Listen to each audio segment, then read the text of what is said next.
You had 24 hours today, same as every successful person on earth, same as the person building their dream, same as the person who finished what they started, same as everyone who seems to have it together. You had the exact same hours, so why does it feel like you had none?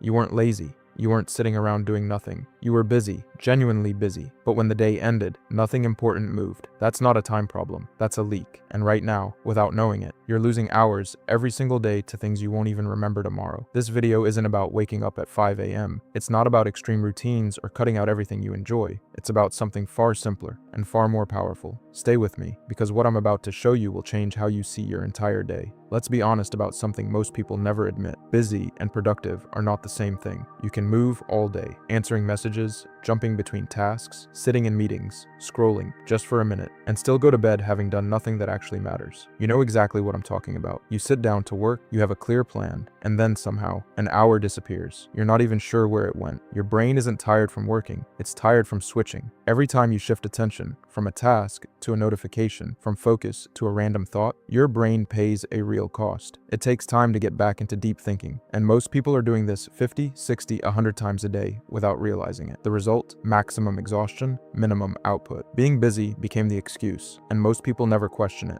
Before you fix anything, you need to see the truth. Not the version of your day you think you're living. The actual version. Try this. For just 2 days, write down what you do every single hour. Not what you planned, what actually happened. Peter Drucker, one of the greatest management thinkers who ever lived, said something that stuck with me. He said, "Until we can manage time, we can manage nothing else." But most people skip this step because they think they already know where their time goes. They don't. You'll find out that the 5 minutes on your phone was 40. That the quick task took 2 hours. That half your day went to things you never consciously chose. You can't fix what you don't see. 2 days of honest tracking will reveal more about your habits than months of guessing ever could. Here's why your schedule always feels impossible. You keep adding. New goal, new habit, new commitment, new thing you saw online that someone said changed their life. And your days just get heavier. The real skill, the one nobody talks about, isn't adding more, it's cutting. Every yes costs you something. When you say yes to a task that doesn't matter, you're saying no to something that does. That's not philosophy, that's just math. You have a limited number of hours. Pretending otherwise doesn't create more time. It just fills your day with noise. Start asking one simple question about everything on your list. Does this actually need to be here? If the answer isn't a clear yes, it's a no. That one question will free up more time than any productivity app ever will. This is where everything changes. Most people are working on 6 goals at once. Fitness, side income, a skill they want to learn, something they want to build, and they wonder, genuinely wonder, why nothing is moving. Here's the truth. If everything matters, nothing gets done. So here's what I want you to do. Pick one thing, one goal, the most important one right now, and give it the next 30 days. Not all your time, just a consistent daily block, 45 minutes, an hour, whatever you can actually protect. But every single day, that one goal gets your full effort. James Clear talks about this in a way that really lands. He says it's not the big efforts that build a life, it's the small, consistent actions done without fail. Repeated daily, those small efforts compound into something you can't even see coming. The first week feels slow, normal. The second week, something shifts. By day 30, you've built momentum, you've built a habit, and you've actually moved. You want to learn a skill? 30 days. You want to get consistent at the gym? 30 days. You want to grow something online? 30 days, one focused action, every day. You don't need balance right now, you need direction. Pick one thing and go deep. Everything else can wait. Now you have your one goal, now you protect it. Not with a complicated system, not with a color-coded planner, just a simple structure you can follow even on bad days. Block time for your 30-day goal first, not after emails, not after everything else is done. First, give your best hours to your main goal, not leftovers. Most people give their sharpest energy to whatever lands in their inbox first. By the time they get to their real work, they're already drained. That's backwards. Figure out when you're sharpest. Morning, afternoon, late night, whatever it is for you. Use that window for your goal. Let the low priority stuff fill the gaps around it. Simple, flexible, but it means your most important work doesn't get crowded out every single day. You can have perfect time management and still get nothing done, because time without energy is useless. You've felt it. There are hours in your day where you can think clearly, move fast, solve problems, and there are hours where you can barely read a paragraph. That's not weakness. That's just how humans work. Stop wasting your best hours on your worst habits. If your morning starts with your phone, before you've done anything that matters, you've already spent your sharpest mental state on someone else's content. It sounds small, but across days, weeks, and months, it's enormous. Know when you're sharp, know when you're not. Schedule your life around that reality, not around what's easiest in the moment. You can have the best intentions in the world, but if your environment works against you, you will lose. Every time. This is simple. Remove what pulls you away. Phone in another room, tabs closed, workspace cleared, notifications off. off. You're not trying to become a monk. You're just making focus easier than distraction. When the phone is 2 rooms away, you don't need willpower to not check it. When the only thing open on your screen is the work, you just work. Your environment is either helping you or hurting you right now. Change it once, and it works for you every day without thinking. Before your day ends, take 10 minutes. Write down 3 things that need to happen tomorrow. Just 3. One of them must be your 30-day focus goal, non-negotiable. The other 2 are secondary, important but not your main priority. That's it. No long lists, no perfect plans. Just 3 things, and you know exactly where to start tomorrow morning. This one habit removes the biggest time leak most people don't even notice. The first hour of the day spent figuring out what to do. You already know. You can just start. There will be days you miss. You'll skip your focus block. You'll lose a morning. You'll go to bed knowing you didn't do what you planned. That's going to happen. Accept it now. The mistake people make is treating one bad day like a reason to quit. Like the streak is broken, so the whole thing is ruined. It's not. Consistency isn't perfect. It's returning. You miss a day, you come back the next day. No guilt. No dramatic restart. No, I'll begin again Monday. Just return. The people who actually build things are not the ones who never slip. They're the ones who don't let a slip become a stop. Let me bring this all together. You don't need a new app. You don't need a new system. You don't need to overhaul your entire life this weekend. You just need to stop giving your time away without noticing. See where it actually goes. Cut what doesn't belong. Protect one goal for 30 days. Give your best hours to what matters. Set up your environment so focus is the easy choice. Plan tomorrow before today ends. That's it. Not complicated. Not extreme. Just real. You don't need more time. You need to stop giving it away. Pick one thing. Give it 30 days. Watch what happens.